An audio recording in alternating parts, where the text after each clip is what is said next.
This is Raymond H McDonald. I wrote a book called Merle Haggard was a friend of mine, and my new friend, Andrew Pope, invited me on his podcast, Picking It Out, and it's an honor to be here, sir. Thank you. Well, it's another podcast. It's just called Picking It Out.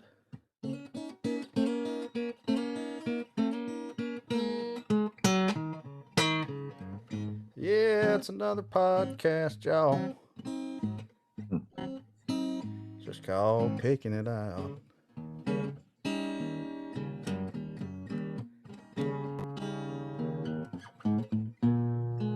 Ain't no telling what kind of shit we're gonna talk about. Yeah, 'cause we're just picking it out.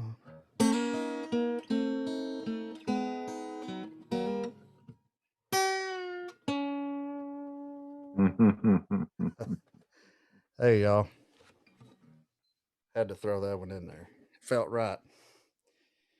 Well, thank y'all for tuning in once again to Picking It Out. My name is Andrew Pope, and we've got a guy on here that I'm really excited to talk to. We're talking a little bit offline here. We actually met before, just for one day, and when we had Erin Enderlin on the show, she was telling me that this guy had written a book and a little bit about how far back that his relationship with Merle Haggard goes. And I had no idea when I met him, and we were just talking about this guy was, Merle was like a second father to this guy. He wrote this book, Merle Haggard Was a Friend of Mine. And I even went on Amazon. I was telling him to get a copy, and they don't have any. So we got Mr. Raymond McDonald here on Picking It Out. How you doing, man? I am doing fine. Thank you for entertaining me today. You're going to be very entertaining, I have a feeling. Well, you're going to be love the entertainer today. And I loved your singing and your guitar work, and of course you're a friend of Erin, and she's such a wonderful person. Oh, she really is. And she's the one who hooked us up. So thank you. Should I show the book? Yes, please do. Let me see if this works. Yeah. Can you see it? Sure can. There's the old bus. It's 326 pages. Took me 4 years to write it. There's 106 photos. A lot of them I took because when you're around someone historical like Merle Haggard, even though he's one of your best friends, I knew him all my life, he was still, when you took a candid photo of anybody, they're kind of like not really ready for it. But he was always photogenic. So I took a lot of pictures. A lot of my pictures are in there. A lot of my friends' pictures that I got backstage or something, they take these really good pictures. And his sister is 100 years old, Andrew. Oh my God. She gave me 9 pictures from her archives to use in my book. Wow.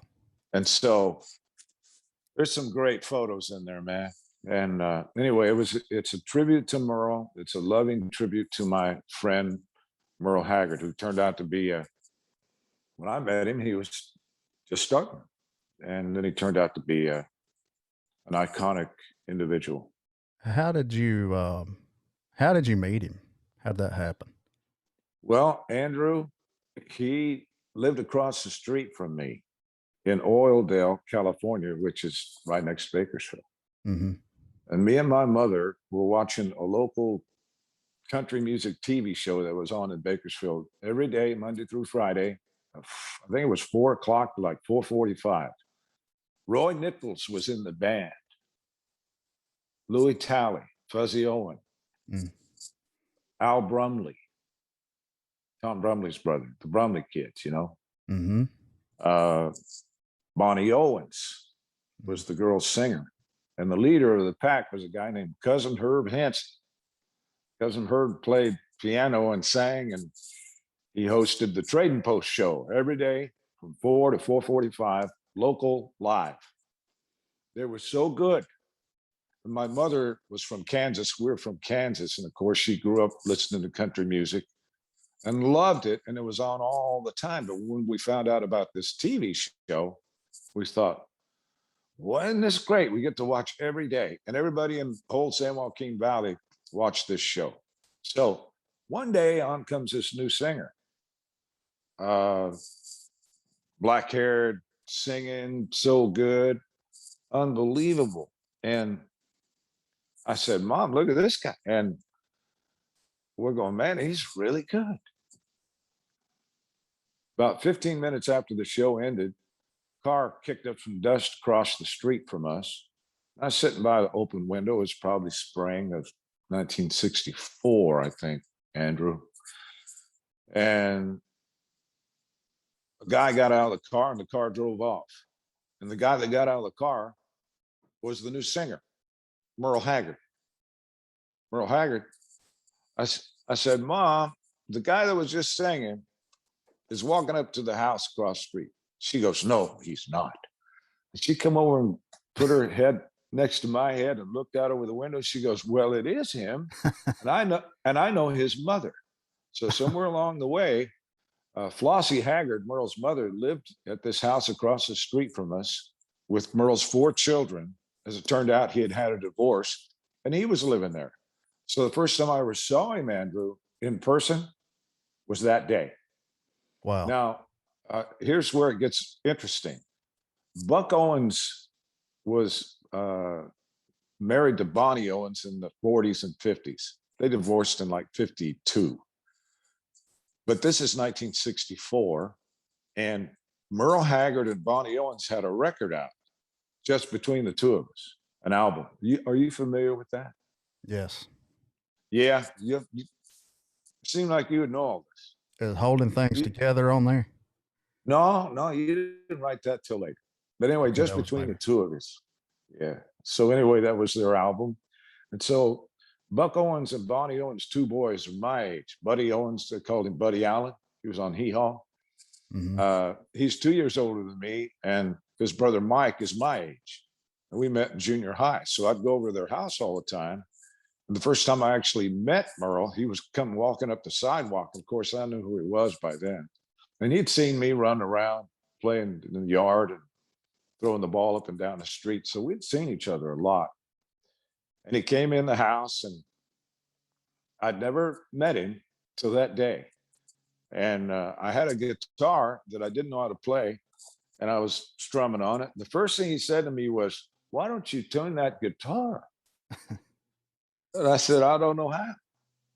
And I think he tuned it, but we became really good friends, really good friends. That's the first time I actually met Merle, was that day at Bonnie's house. And he was just like you'd known him his whole life, probably, wasn't he? Yeah, he was very humble, very kind, unbelievable talent.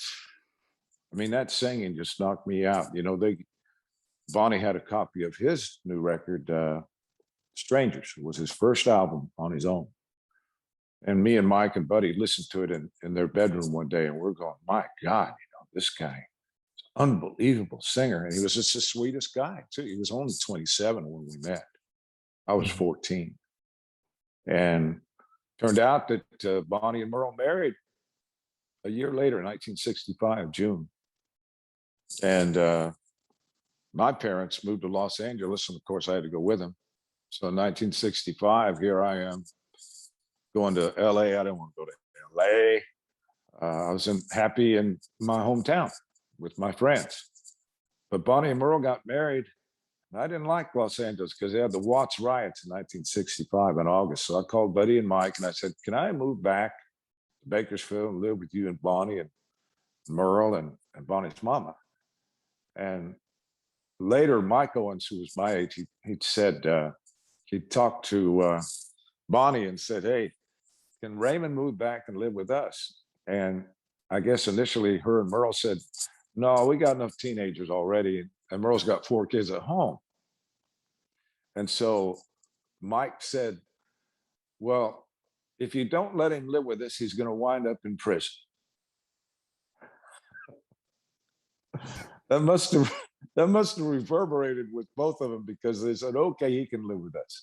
Plus, I got along with him fine. We were really good friends by then, and we laughed all the time. And Merle knew that we were big fans of his. I mean, how could you not be? Yeah. And he liked that we gave him so much joy as teenagers, enjoying his music and telling him straight to his face, that's really great, man. And plus, he could play the guitar. He was so talented even then. But that's initially the way that we met. And I wound up living at his house my sophomore year of high school, Andrew. Imagine that. I mean, did y'all ever have show and tell day? hey, those Owens boys were pretty popular in high school. Their dad's Buck Owens, and he had Tiger by the Tail and Buckaroo and all that. It was even played on the rock stations. And then along comes Merle. And Bonnie was a big star already in Bakersfield. I mean, everybody knew who Bonnie was. So they were pretty popular. I was hanging out with them. It was an incredible time. I love sharing this story. And that's why I started the book. I didn't want the stories to be lost. Yeah. I think it's a testament to what kind of people that him and Bonnie both were, and people do need to realize and know these kind of things and what happened. And what do you think it was that he just, took such a liking and developed a trust level with you at an early age? He knew I was honest. He knew I was honest. He told me many times, he said, his dad died when he was only 9 years old, but he learned a lot from his dad in 9 years. And he said, my dad hated liars. And he knew I told the truth. And when I worked for him off and on through the years, and every time I was around him, he wanted honesty. He wanted it all the time, whether it was good or bad, telling the truth. And when you go to work for somebody, as you well know, or anybody that you're dealing with, you got to tell them the truth. Yeah. And he trusted me. He knew I knew it. I mean, I lived at his home for a year. He taught me how to fish. This boy played us his music all the time, took us to recording sessions. Andrew, he took me to watch The Bottle Let Me Down, June 1966. I'm sitting in there watching Glenn Campbell, Bonnie Owens, Ralph Mooney played the steel, and James Burton played the lead. I was there. I'm probably the only person left on the planet that was there. Yeah. And I sat there quiet as a mouse. Merle said, now, Ray, you got to be real quiet here. And I said, all right. And I sat right in the studio 10 feet from him while he sang The Bottle Let Me Down 40-something times. Wow. And they finally got it right after about 3 hours. And Ken Nelson, the iconic producer, said, come up in here to the control room and listen to your masterpiece. That's what he would say. And they'd all go up and listen. And I'm following them and I didn't say a word. And I just, this is history, man. It's in my book. Yeah. Just taking it all in. I can't imagine being that young too, and just being saturated with that kind of world, Yeah. But then at the same time, you're seeing him there in the studio, kind of in his element, and then you go home and he's cooking breakfast probably. Yeah. Yeah, man. He was a great, great man. He was so sweet to us. I was on Willie's Roadhouse with Dallas Wayne 2-3 weeks ago. Yeah. I told him about 45 minutes worth of stories, and he had a few that he wanted me to touch on, and I did. But it's 52 chapters, so it's 52 stories. They're kind of short. Some are only 2-3 pages, but there's a lot of stories in there. Like one of them is called Brother George Jones. One of them is called February 3rd, 1960, A New Life, and that's the day they let him out of prison, San Quentin. Don Markham's mentioned in there, his longtime horn player, one of his best friends. guy named Johnny Cash. There's a chapter on Johnny Cash in there. Guy named Willie Nelson. I call it Willie Poncho Nelson. And Garth Brooks. I call that one another Okie, Garth Brooks. And when they all came around Merle, whether it be Willie, George, Garth, Dierks Bentley, Carrie Underwood, Leanne Womack, when they came around him, they were like, we love you, but it's almost, especially the younger ones, like, we worship you. Yeah. Tim McGraw and all those cats. They're like, man, first time I seen Martina McBride, saw her on TV, and Merle was walking up to Nashville Now recording or something. She'd never met him, but they put the camera on her, and she took a step back and put her hand on her heart, like, my God, that's Merle Haggard. He meant so much. I'm sure he does to you. Absolutely. I can't even put it into words. You know any of his songs? Oh yeah, a few. A few. How many songs, Merle Haggard songs, do you know, Andrew? 376 off the top of my head. Do you have a couple favorites? My favorite memory. I love Chill Factor, Natural High. My God. Freddie Powers? Kern Freddie River. Powers wrote that. Yeah. Kern River. Yeah. Love Kern River. There's a video of him and I think him and Freddie on Ralph Emery's show doing that when he, is like, play us something new, Ralph, play us something new that you, Merle's, okay. And started doing that. And I mean, it was just him and a guitar. I love that. Just him and a guitar when he would just kind of be on a show, on a talk show, and just throw something out there. I've seen that YouTube video probably 40 times because he sang it so great. He did. The first time he ever recorded is on live on national television, and he sang it perfect. I mean, there was something about that era when he's always a perfect singer, but right in there was like, ooh, and the crowd went crazy. And remember, Porter Wagner was sitting there.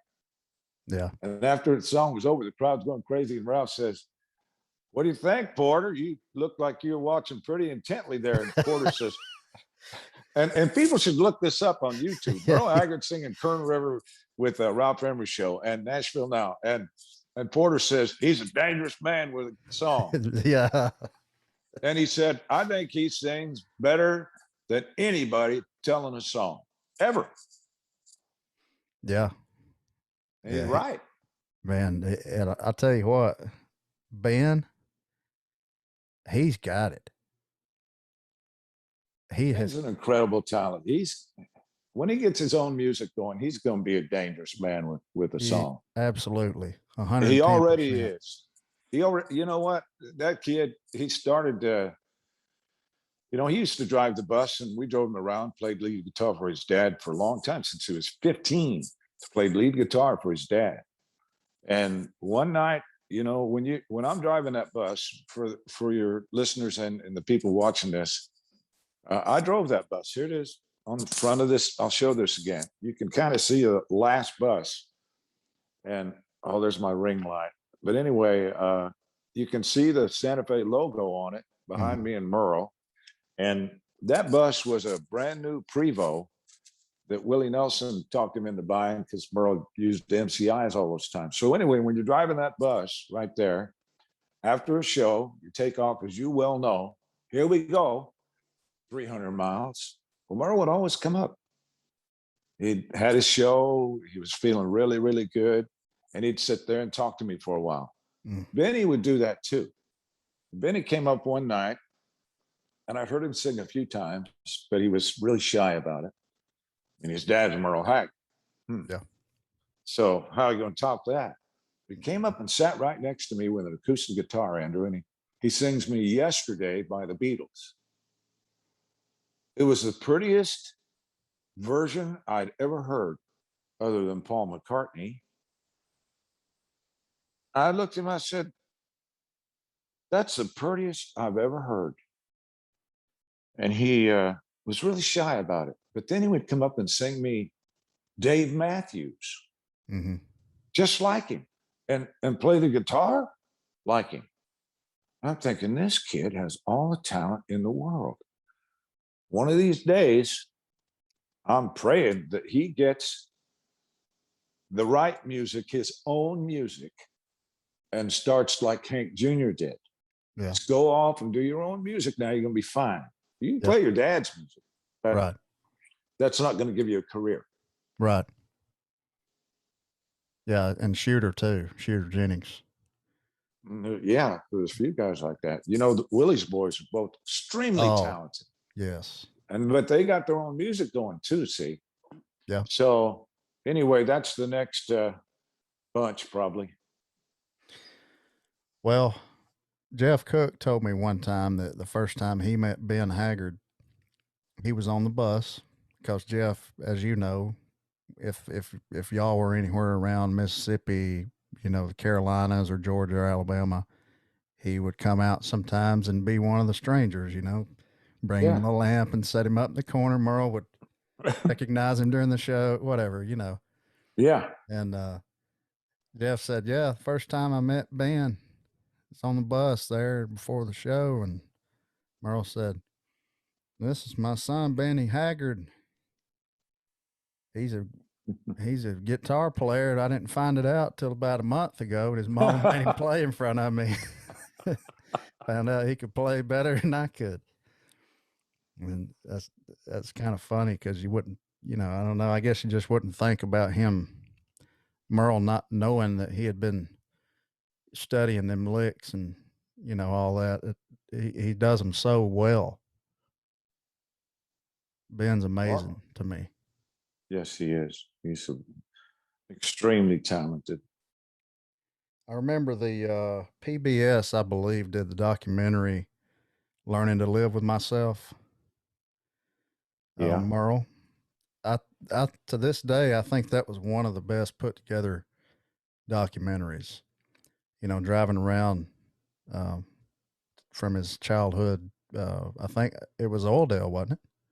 Where he was driving around. And yes. Just in the truck with him, and oh man, yeah, we were looking for that boxcar that he grew up in. Yeah. His dad had taken a boxcar in 1935 off the railroad tracks that they weren't using anymore, and he built a house out of it. It's been moved to the Kern County Museum in Bakersfield. They took it apart and put it all back together, and it is the diamond of the whole Kern County Museum, which is an outdoor area in Bakersfield. It has all these old buildings that they've taken and put out there and put back together. Fire stations, police stations, great, wonderful old Victorian homes. You got to go there, Andrew. Yeah. I took Aaron and Kayla Ray there, and they freaked out because when you go into the house, you can actually sit in the chair that Mama rocked baby Merle in. Oh my God. Amazing. I mean, if you want to go to the Beatles' house, you got to go to Liverpool. If you want to go to Frank Sinatra's house, you got to go to Hoboken, New Jersey. But if you want to go to Merle Haggard's house, you got to go to Bakersfield. And it's there. It's there. It's incredible. You get the chills. Ken Burns did that documentary, you know, that country music documentary. Yes. And he went to Bakersfield, and Jim Haggard, who is Merle's nephew, his only nephew, he's about my age, almost 70. He is 70 years old. He took him in there, along with Lillian Haggard, Merle's sister. Ken Burns and all the people that put that documentary together. It took them 8 years to do it. And they cried. I was told that they literally cried that they were in that house because that's where he came from. That's where he first heard Jimmy Rogers, Bob Wills on a record. Oh, on the radio. It's unbelievable. Everybody should go to Bakersfield and go to that. Yeah, by far. I hope to get back there one day and see that. That would be a very emotional experience for me. Yeah. Yeah. For oh, sure. yeah, man. You might as well put yourself a gig. We'll get you a gig out there if you want to play out there. Yeah, I need to. I got an old boy. I got an old boy that helped me from Oildale, from North High, where I went to school with Buddy and Mike Owens and all these kids. It's in the book, and he helped finance the book. He's such a huge Merle Haggard. Buck Owens' name is Kip Sullivan, and he has bought a bar out there in Oildale that used to be I'm going to say it was a feed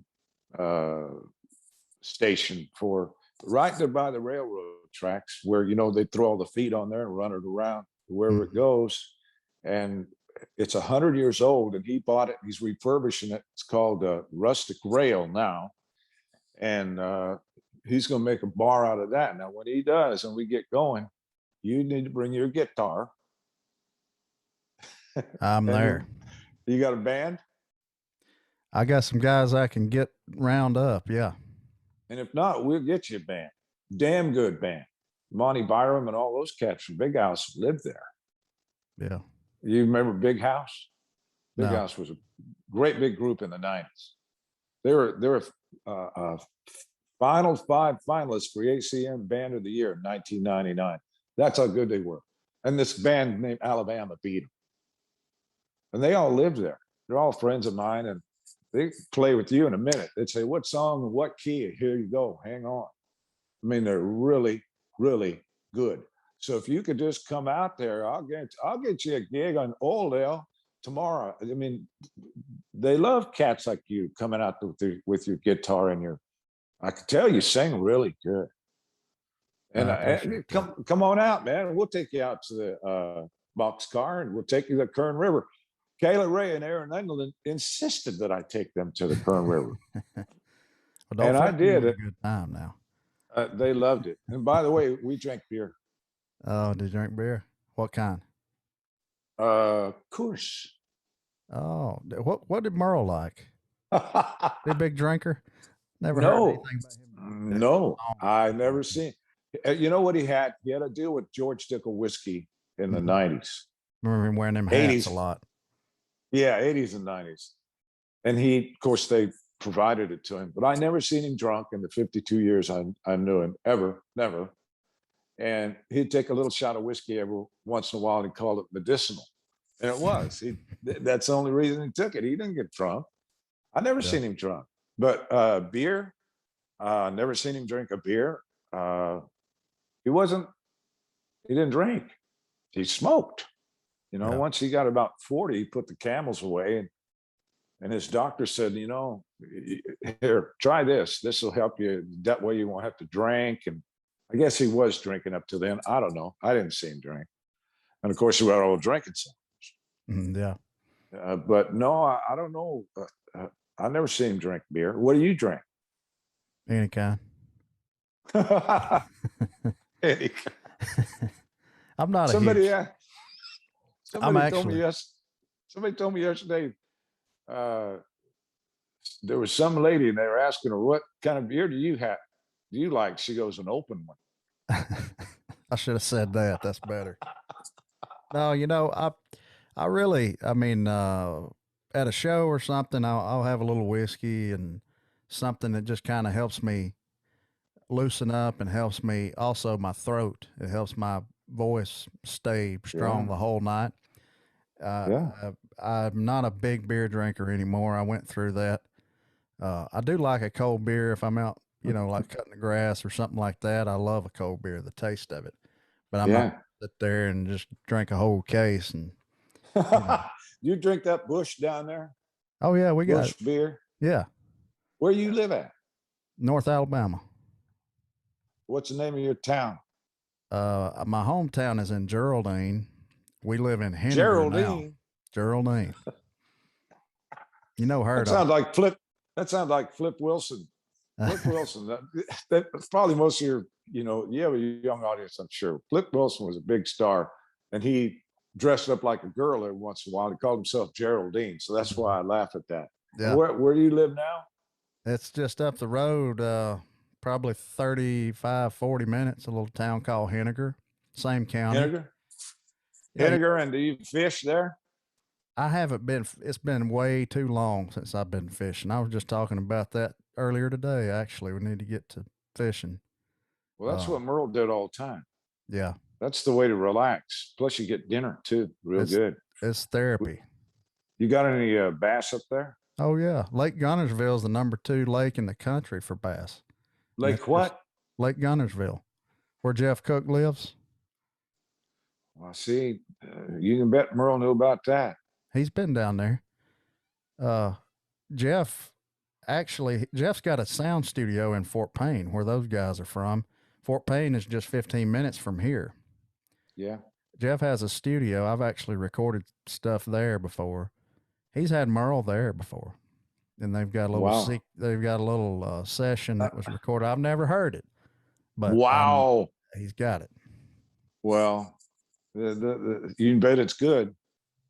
Oh yeah, you know Jeff pretty well, probably, don't you? Well, I met him only on the road and met him when he'd come around, you know.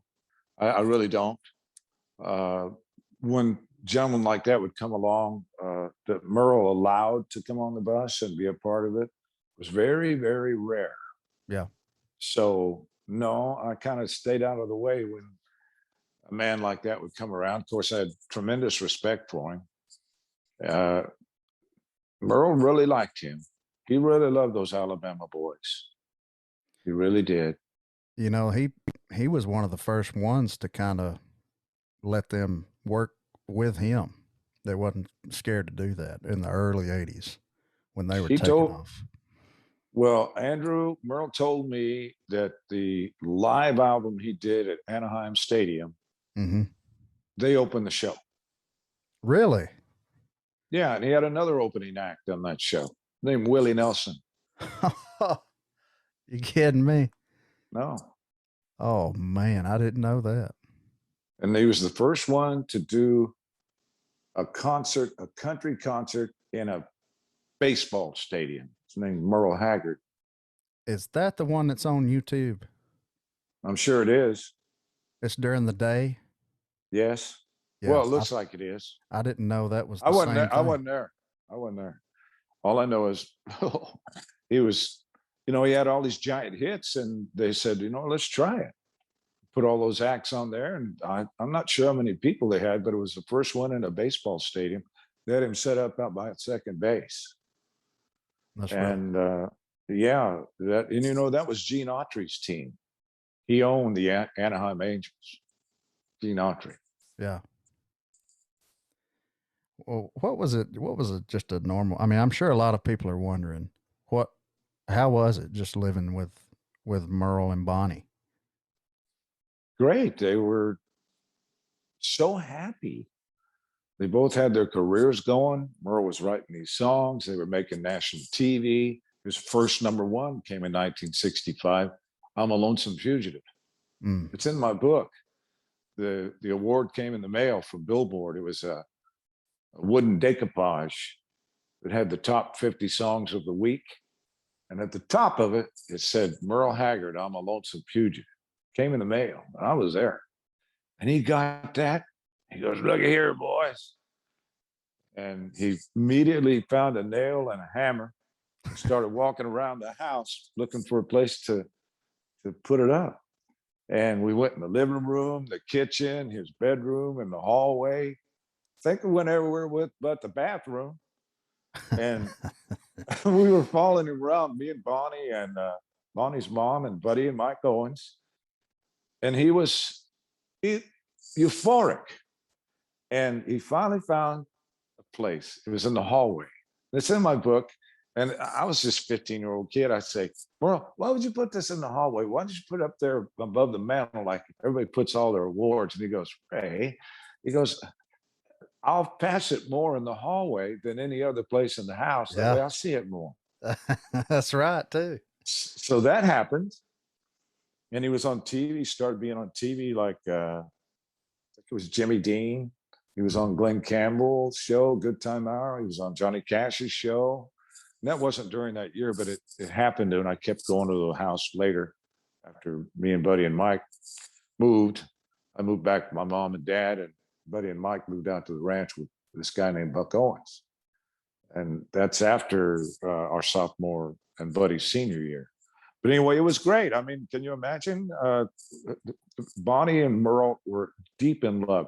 You know, she was 8 years older than him. Really? I didn't know that.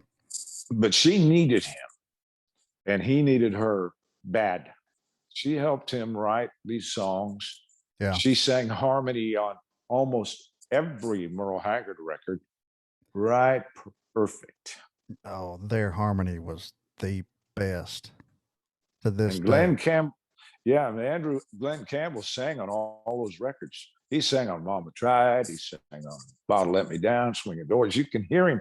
If you listen real close, you can distinctly hear Glenn Campbell mixed with Bonnie Owens. Mm. Mm. It's never going to be repeated. No, no, that was such a time, you know, I think it's in Austin city limits. And even then it's like the live performances. Cause you know, to me, that's the real test. You know, you hear these groups or somebody singing harmony with somebody else and you think, oh, it sounds good on the record or whatever. But then you hear a live show somewhere and it's just as tight sounding and just as, I mean, Bonnie just fell, their voices just, hers just fell into his, and just the transition and the phrase and the everything. It was just amazing what they did. Oh, it was a testament to their commitment to be professionals too. They really worked hard at it. They were on the road all the time. We saw them maybe a week out of each month, maybe 2 weeks at the most, because they were always on tour, driving around in a station wagon. Then his first tour bus was a truck that he put a cab over camper on it, like Buck Owens had for his group called the Buckaroos. First time we'd go out to his house and he had a camper, overhead camper, you know, goes over the top of the cab. Yeah, like a shell. Yes. And that's what Merle had for the Strangers. And so I rode around in those. We loved it. And we'd go fishing sometimes for a week and go to Democrat Hot Springs or Miracle Hot Springs up down the Kern River. Oh, he loved to go to Kern River and fish, and we'd stay out there for a week in that camper. What do you think it was about the Kern? I feel like he drew inspiration or something from the Kern River. Well, his dad was his hero. And as I mentioned earlier, he lost his dad when he was 9 years old. For those of your listeners, your podcast friends, it's unimaginable to lose your hero, your dad, at that age. But his dad was the one who took him fishing. His dad is the one who took him down to the Kern River. And of course, with that's deep in your soul, your heart. He loved that Kern River, man. And by the way, that song, Kern River, which you mentioned earlier, is a classic Haggard that came out about, what, 81? Somewhere in there. Yeah. And for those that don't know the song, probably most do, he says that he lost his best friend in the river, a girl. She drowned. She drowned in the moonlight, as you well know, according to the song. Well, I never asked him about it. It took me 30 years, and I had a lot of friends. That light was getting really bright. I had a lot of friends ask me about that because they knew I knew Merle so well. They said, "Is that true? Did he lose his girl in the moonlight? Did she drown?" So one morning, we were coming back from a long tour, and we'd gone way out about where you're at, and all the way back to California. And when we'd get to California, he started getting happy because now he's getting close to home. Lived in Palisadro by Redding, California, which is it's by Lake Shasta, which is almost to Oregon. So it's a long ways, Andrew. So anyway, we're sitting in this truck stop in Bakersfield. Sun just came up, beautiful summer morning. And he came up and sat next to me at 6 o'clock in the morning while I'm fueling the truck. I mean, the bus. And he hardly ever did that. But he came up there, and it was pointing at the mouth of the Kern River, which is probably 15 miles away. And I don't know why, Andrew, but I said, "Merle, it's taken me 30 years to get the courage to ask you this question. Might be closer to 40 years. Did you lose your girlfriend? Did she really drown in the Kern River? And I was expecting the worst, because you don't want to bring those things up if that really happened. And he said, no, because I made that one up. Yeah. And I said, There you well, go. my friends have rumors going for years that it was a dog that died in there, or one of your horses died in there, or it's a friend, another friend, or somebody. And he goes, no, I made that one up. Yeah. Yeah. Yeah. I've done the same thing, you know. Who knows where the inspiration comes from too. I mean, I love that song. He's got Heaven Was a Drink of Wine. I mean, there's so many, man. I could just go on and on. And I've played them all at the bars, of course. Yeah. Just, you know, over the years, I still do. I still throw Haggard in there any chance I can get. Um, I heard a story one time about Merle and Bonnie, how he would write songs and she would write the words down. Did you, when he wrote Today I Started Loving You Again, was you there? No, I wasn't there. Okay. I've heard different versions of how that came about, Yeah.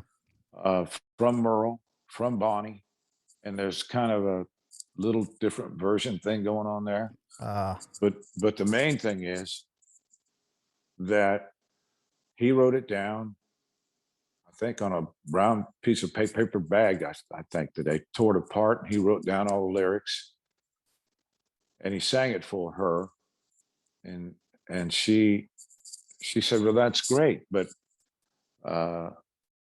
he had it, I started loving you again today. And Bonnie said, you need to flip that around.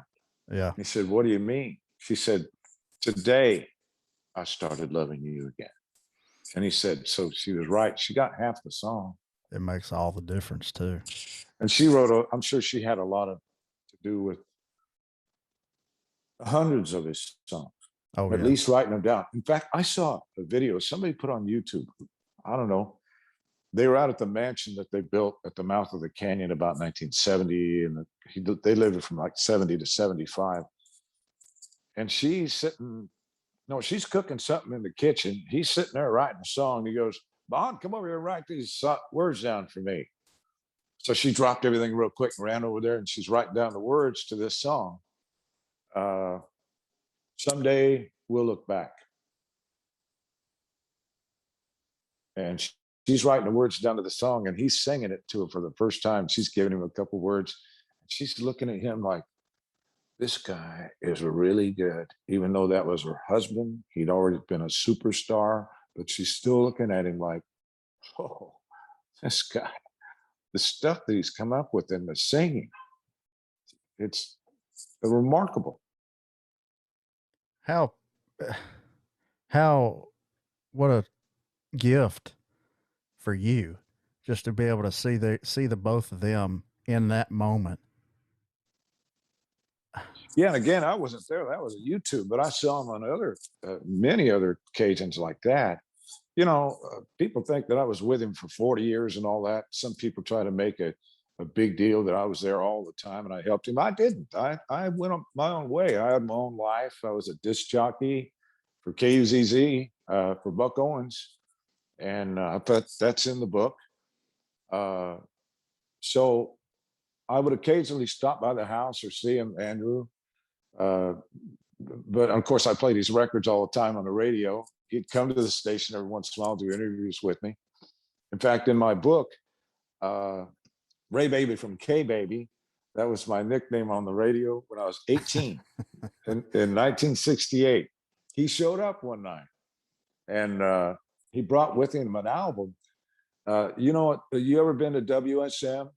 Oh, yeah. In Nashville? Yeah. Well, for those that haven't, there's a window, big window, and you can just stand right there and look in and watch the DJ. Mm-hmm. Well, that's the way it was in this KUZZ in Bakersfield in this hotel. And he came in one night at 2 a.m. I was on midnight to 6, and he knocks on the window, and he had a couple of people with him, and he holds up this album. Didn't have an album cover or anything, but you could tell it's an album. And he knocks on her and points at the album. And boy, I ran around and let him in. And he says, "How would you like to play my new album on your radio show right now?" And I go, "Of course I will. What is it?" He goes, "Well, it's a 2-record set. You know, I've been working on it. Jimmy Rogers tribute called Same Train, a Different Time."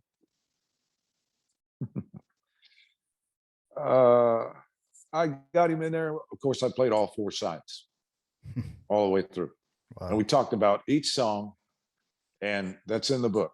And that happened on my mother's grave. That happened. And that was one of his terms, too.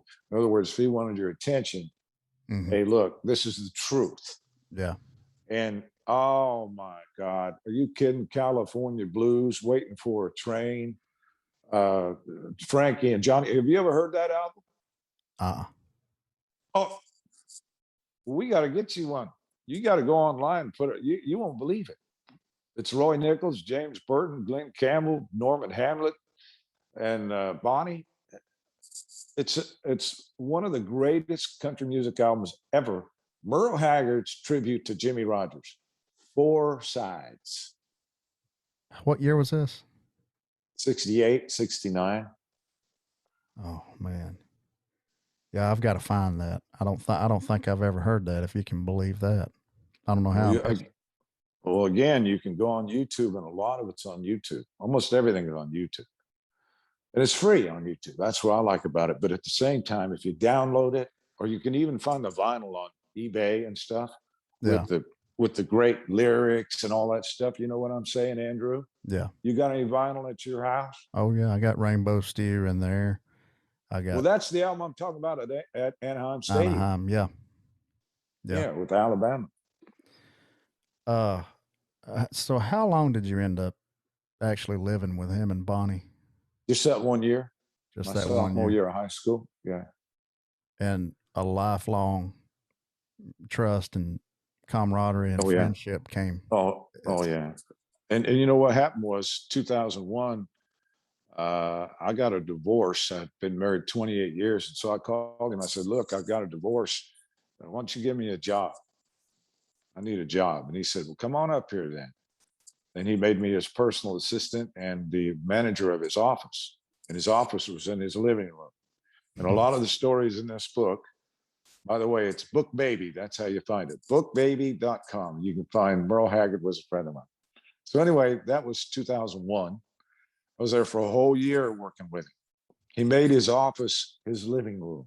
So when the phone rang and I answered the phone, he wanted to hear everything I said to whoever it was calling. And it was everybody from Rick Rudin to the higher ups at Columbia, Capitol, some of the biggest names in the business would call. And I'm like, oh my God. And I would say it. If he didn't want to talk to him, I'd say Bill Brown or whoever it was. And he'd be over there smoking his pipe. I always had that pipe going over there. And no. And I'd say, "Well, Merle's not here.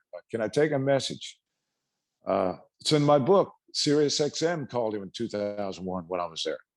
And they wanted him to have his own channel, and was an upstart. And he didn't want to get involved with them. It's in my book. He didn't want to get involved. Anyway, that was the year I spent for him. And then he called me in 2009, in the middle of the night. I was driving limousines and I had a commercial license. And he called me about 3:00 in the morning. I lived in Bakersfield. And he said, "Hey, Ray, can you come to Dallas tomorrow and drive my band bus? My band bus driver quit in the middle of the tour. We need a driver. Can you drive a bus?" And I go, "Well, I never drove a bus." He said, "We'll teach you how. Just get on the plane and give us Social Security and driver's license. See you tomorrow. Bye." Okay. So I flew to Dallas. Frank Mole set it up. And I flew to Dallas. And Norman Hamlet and Fuzzy Owen taught me how to drive that bus. Even though I'd been driving real long limousines, I hadn't drove a 45-foot, 24-ton bus. A little different. But Merle trusted me. Yeah. Of course, the band members are, I knew them all, and they all pulled me aside and they go, "Ray, you ever drive a bus?" I go, "No." Oh, roll their eyes. Oh, what's Merle done now? But after a year of on the band bus, we were in Lake Tahoe, and I was exhausted because I had no idea, Andrew, how hard it was to drive a bus and be on the road like that. That's the hard part. Mm-hmm. The music's wonderful and all the crowds and great to watch it, but it was hard. And after a year, his son Noel was with us, and I told Noel, I said, I think I've just about had this. I think I'm gonna quit because it's too hard. And he said, okay. And next thing I know, he called me in the back of the bus and told Merle.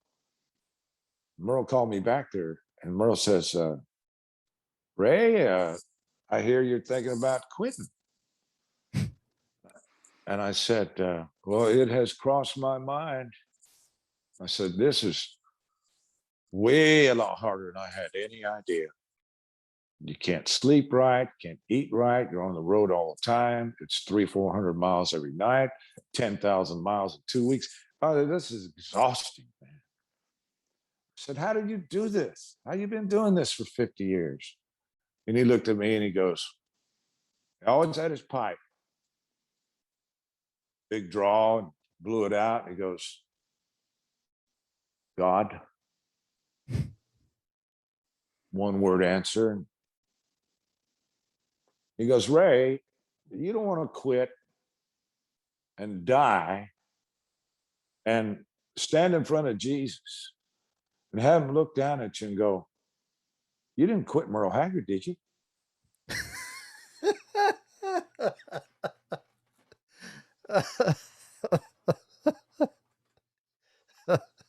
What'd you say?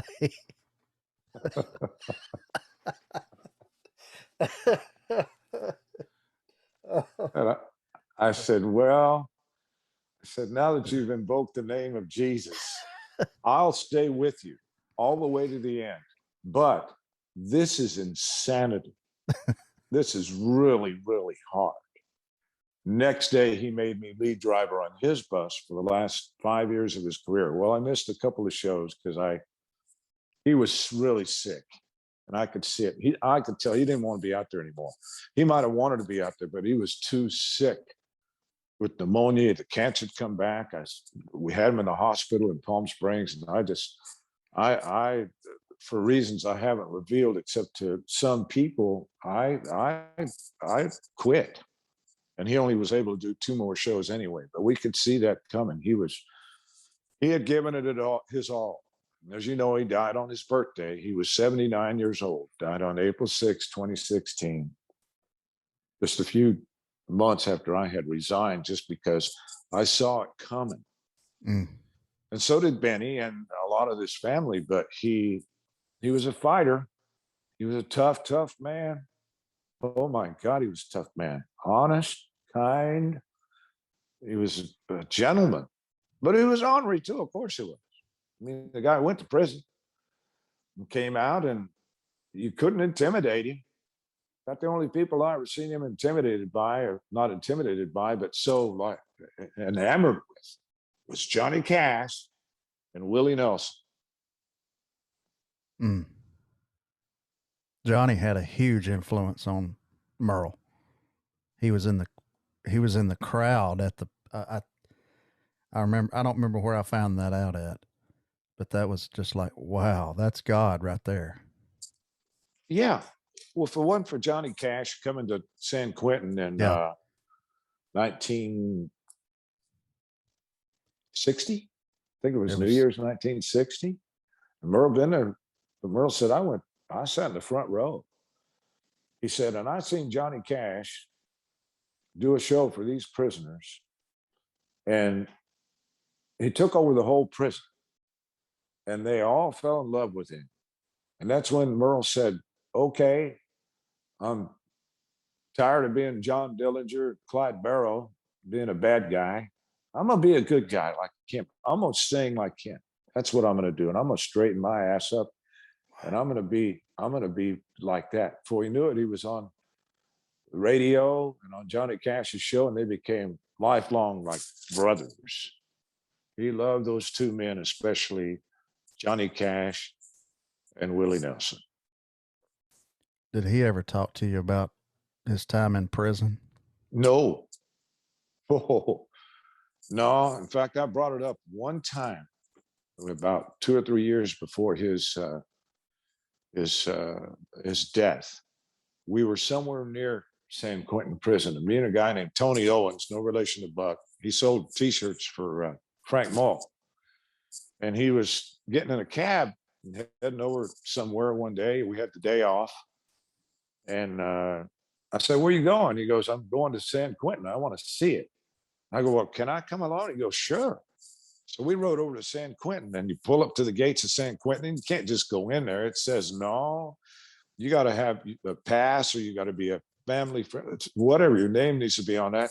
Yeah. But there was a lot of really beautiful homes at the start of San Quentin. Probably, I don't know, lives there, the warden, maybe people.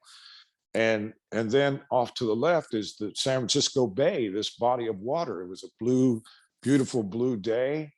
We looked at it, and you could see the prison, of course, the yellow walls, but they don't let you in there. So we went back to the hotel. Merle was sitting there, and me and Tony went to Merle, and we said, "Hey, we seen San Quentin. Boy, those buildings are real nice outside there." And he goes, "Stop right there." He goes, "That's a horrible place. Men screaming at night, crying, all kind of stuff going on in there. It's horrible, man." And that's all he ever said about it. Mm. He didn't want to talk about it. And I never asked him except for that. I just told him, we went there. He said, yeah. No telling what was going through his mind. Well, he survived it, and he did the right thing. For one, for Johnny Cash, who knows? He might have just come back out and went his criminal ways, but he didn't. And God bless Johnny Cash for doing that. He loved him. And God bless Ronald Reagan, too. Ronald Reagan, boy, he gave a pardon in 1970. He said, "You've come from the lowest part you could go to, the worst prison in America, to the top country music singer in the world." And 10 years. And they were good friends. He loved Ronald Reagan. I bet that meant the world to him to get that presidential pardon. Oh, yeah. And then he got one later from Schwarzenegger, because as we found out, the pardon he got from Reagan didn't allow him to have the use of firearms. He couldn't own a firearm. Really?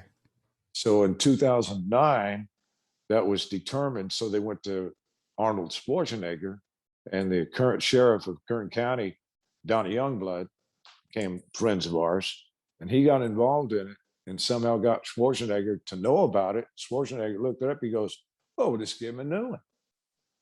And then they wrote in that he could have firearms again. Wow. He was thrilled. He was thrilled. Did you said you had not kind of been around, leading up to his death. Right. Was that the last time you talked to him? Andrew, he called me a few times during that era, from January, February, March. 2 or 3 hospitals, they were trying to save him, but all the doctors, he told me, he says, "These doctors are telling me there ain't no chance. You're on your way home," so to speak. And he accepted it. He was such a Christian, and believed he was going home to see his dad. He kept saying, "I'm going home to see my dad." He was tired and sick, and he would call me and tell me some things. He told me that, and of course, just what do you say? You say, "I'm so sorry." And he got a new album. In fact, me and my son and Merle wrote this song called "It's Too Lonesome for Me." It's in my book called My 3 Songs. Merle recorded 3 songs I wrote. And I'm not a professional songwriter. I just wrote some songs, and he liked them. And he recorded them all. "Losing in Las Vegas," "I Wish I Was Santa Claus," which is the name of a Christmas album he did. And then the last one's called It's Too Lonesome for Me. And we talked about that album a lot because he had finished it with Buddy Cannon, Yeah. was the producer. And that song was on it. And he wanted that song to be the name of the album. And I heard it once or twice on a CD that he had, but it's still not out. But he talked about that a lot, about that album. And he wrote some great songs for that album, and he recorded songs that you know who Blaze Foley is? Oh yeah. So Blaze Foley wrote a bunch of great songs, and Merle was a big fan of Blaze Foley, man. So he recorded 2 songs Blaze did on that album. Clay Pigeons Wow. and Ooh Love, this great ballad. And it was so good. It's freaking me out because here he is, 75 years old, no, 78 when he did it. Still singing great. He had the Nashville musicians, along with his horn player, Renato Caranto, and Benny put a couple things on a few songs. But the album's so great. 5 years later, still not out. Mm. I don't know why the estate doesn't put it out, because it's his last studio album. Don't you think there might be some interest in that, Andrew? Yeah, I've heard kind of rumblings about it, and I wish they would get it out and get the, I guess, the legalities or whatever of it figured out. I think we need it. Oh man, it's good. He did King of the Road. Uh-huh. And man, I thought that was so cool because I never heard him sing King of the Road. Mm-mm. And Roger Miller was one of his best friends. Yeah. He loved Roger Miller. He said it made him laugh. Yeah. He told me this story about Roger Miller. He went to Roger Miller's house about 65, 66 when I lived with Merle. Well, at that time, he had King of the Road, Do Whack-A-Doo. Dang me. Dang me. Y'all take a rope and hang me. All those great songs. He had like 7 Grammys and all that when we went to Roger's house. And this is when I lived with Merle in 65, 66. He came in. He said, well, I went to Roger Miller's house, and he showed me a check, the BMI check for songwriting. And he said, Merle, you might want to start writing more songs. Look at here at this check. And he showed him a BMI check for $75,000. I said, okay, I get it. Merle wound up with like 30 BMI awards for 1 million plays plus. Wow. One time he got in the mail, I was 2001 in his office, he got 3 of them in one day. And they're really nice, as you know. They're big, and 1 million plays. And I forgot the other 2, but one of them, he goes, say the names of those songs I got, Ray. And he's over there playing his guitar. And I told him 2 of them, I forgot what they were, but I got the Ramblin' Fever. And I go, Ramblin' Fever. And he goes, oh, Ramblin' Fever. And he got really, really emotional. Like it was his child got an award. Oh, he loved it. See, I was privy to all this. Wow. Amazing. Just amazing. How did you hear about when he actually passed? His son called me. Benny called me. I was on my way up there. I was living in Las Vegas at the time, and Benny called me and he said, my dad you need to get up here. He wants to see you. I said, well, I'll be there in a week or so. I got to clean everything up here, get everything set up. He goes, no, Ray. He doesn't have any time. I said, well, I'll hurry as much as I can. And I drove to Bakersfield and stayed the night. And then I was headed up to his house. And Benny Haggard called me about 9 o'clock in the morning. And he said, Ray, Dad took the 9 o'clock train.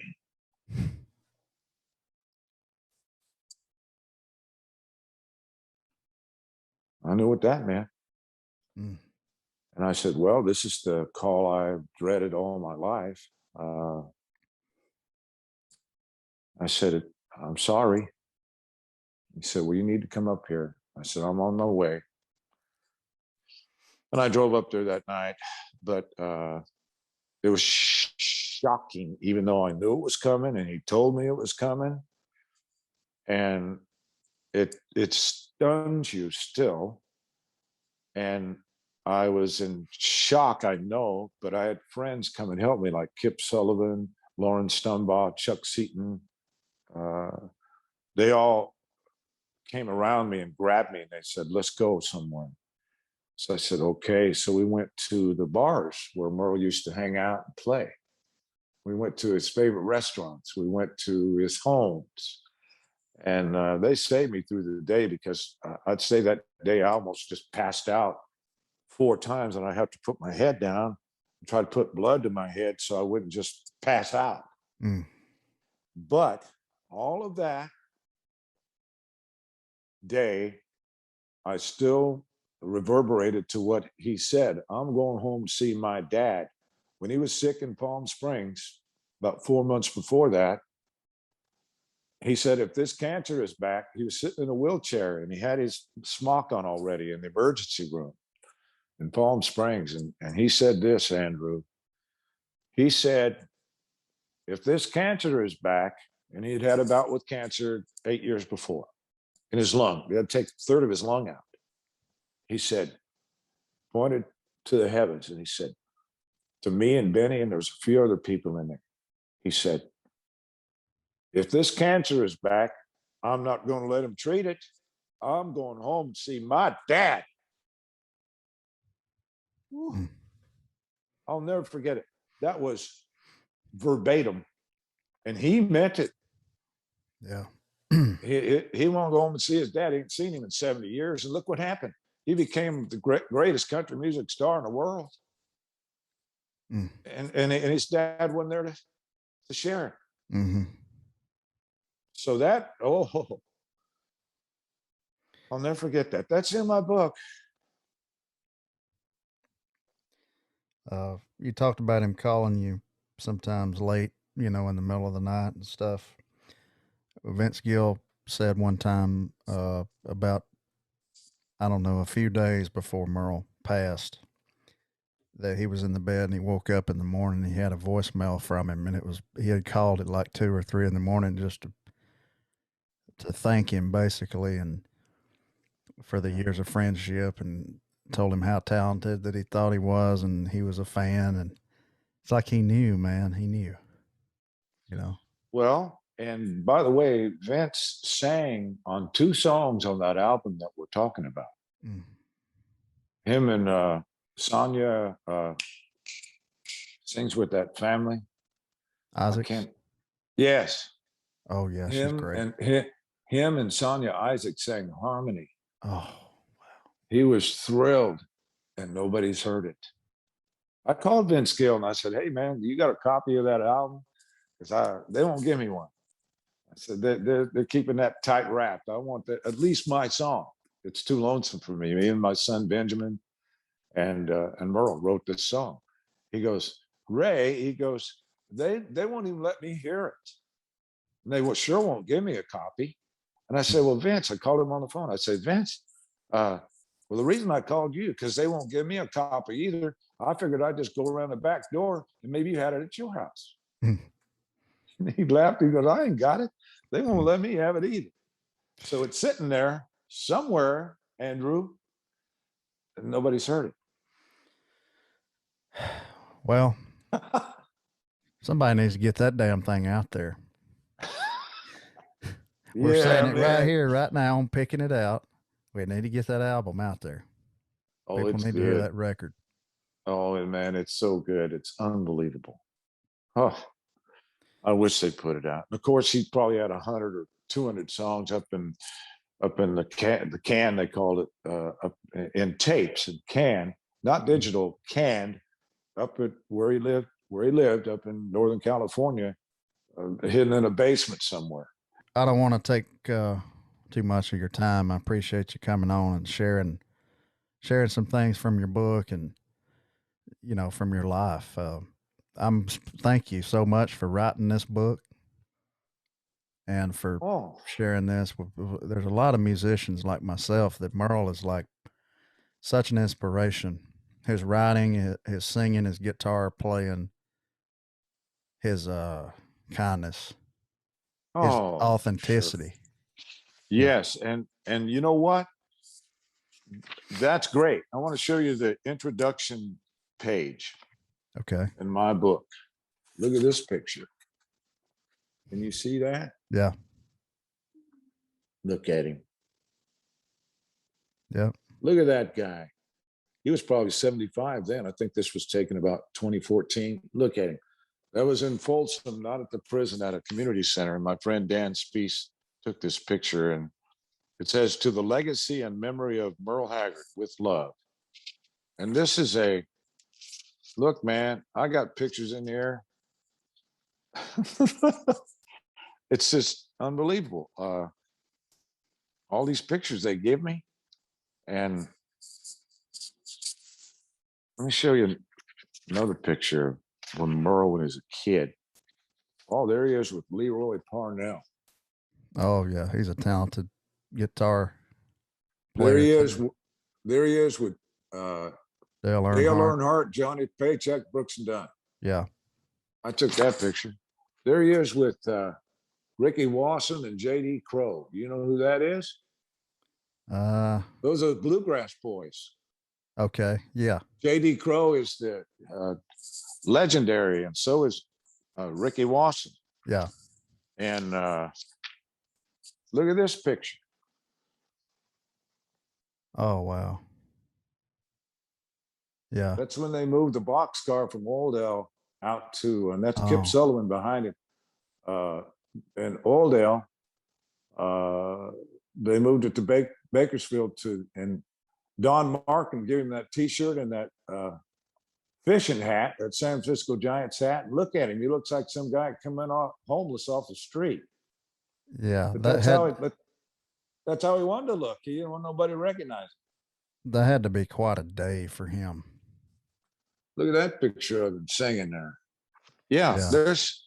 this is Book Baby. This is, you can get this. This is, I wrote this for his fans.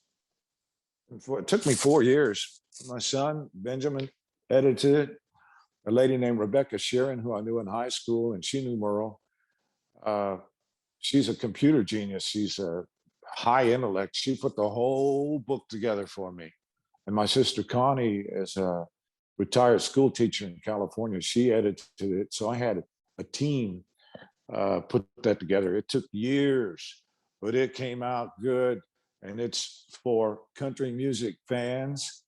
People that never even heard of Merle Haggard are going to go, oh, and they're going to go, oh, once they hear him sing. And the ones that do know that he was the man are going to, believe me, I've had hundreds of people already go, this is great. We didn't know this about Merle. Yeah. We didn't know what kind of breakfast he ate. We didn't know what he was thinking. The insight into how much he loved animals, his friends. He was a really, really good, solid man. And I did it for his fans and for my family and for his family. I don't want those stories to be lost. Well, God bless you, man. Thank you. You too. For that. I can't wait to read it. I'm going to find me a copy. By God, I'm going to find me a copy somewhere. Well, if you go to bookbaby.com, just go to bookbaby.com and go, Merle Haggard was a friend of mine, and you'll see it, and they'll print it right there and ship it right to you. Can people follow you online anywhere? I've got a YouTube channel, Raymond H McDonald. I'm on Facebook, Raymond H McDonald. And I put a lot of pictures up there of Merle and things that people don't have that I do. I don't do it every day, but it's fun. And I did a video with Merle interviewing him about his songs. And Benny Brown had a record label, and they did a tribute album to Merle. Merle had me interview him about the songs on the album, about 12, 13 songs. That's on YouTube. I think I put about 4 of those interviews up there. Asking him about Mama Tried, where'd that come from? Asking about Sing Me Back Home, and he told me the whole story about Sing Me Back Home, which is far out. I mean, my God, the guy was in prison. Yeah. And he's saying, "Sing me back home." Warden led a prisoner down the hallway to his doom. I stood up to say goodbye like all the rest. Come on, man. It's true. Yeah. And these melodies, Yeah. if we make it through December, Yeah. I love that come one on. too. Mama tried. Oh, Misery and Gin, even though he didn't write that one, that's another one of my favorites. Talking about melodies, that's on up there with the melodies, man. That one's you know, not any basic guitar player can play that one the right way. And in fact, I asked him about that on these videos, and he said, "Yeah, Clint Eastwood called and said, I got a movie called Bronco Billy. We want you to sing a couple songs in it." So he said, "All right." This guy's wrote the song. He went in and sang in front of 40 different instruments in Nashville.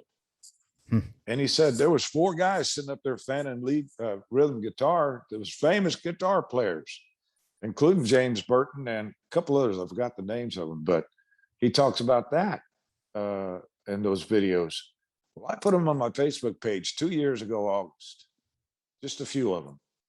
I had 50,000 likes in like 24 hours because it got shared and liked.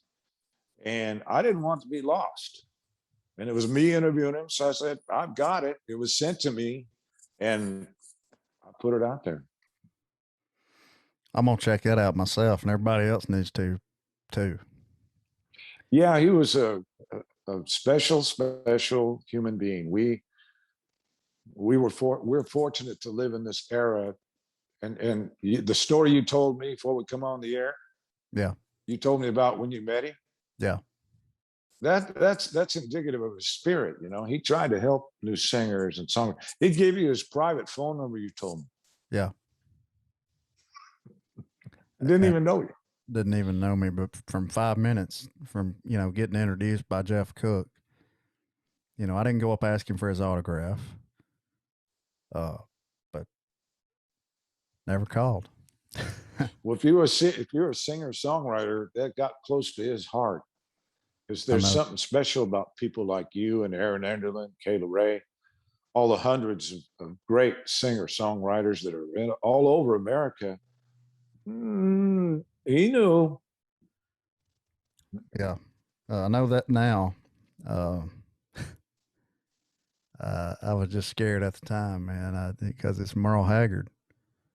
Every time I called him, I talked to him 300 times. I was still, this is Merle Haggard. Yeah. He'd call me out of nowhere a lot. He'd go, "Hey, Ray." And of course I knew it was him calling. I'm like, "Man, get that call quick." And I had him set up as crickets because when he first took us fishing, me and Mike and Buddy first took us fishing on the Kern River, he had night crawlers, salmon eggs, and crickets. So when I put his phone, whatever you call it, announcement, whatever, the ring was set to crickets. Wow. Because he was a fisherman. Yeah. Well, man, we sure do appreciate you, Ray, and for doing this. I appreciate you for doing this, and we all do, I'm sure, for writing this book and sharing videos and your life with the world. Oh, it's my honor, and I wanted the stories to be told. Loving tribute to Merle Haggard and something about a guy like me who was fortunate enough to come along and be a fraction of his life. You were probably at least half the pie, I would guess, more than a fraction from the sound of it. Well, I'd probably be more like 1/64th. I mean, not half the pie at all. That was Bonnie. That was his family. That was his mother. Roy Nichols. All the people that helped him so much. Fuzzy. Owen, 50 years was his manager. I mean, there's where you're getting a big slice of the pie. I was just the guy kind of watching. And then when he brought me along to drive him, I didn't have no wrecks. You know, I was safe. No one drinking, smoking, nothing, man. He knew I had a huge responsibility, and he trusted me. Yeah.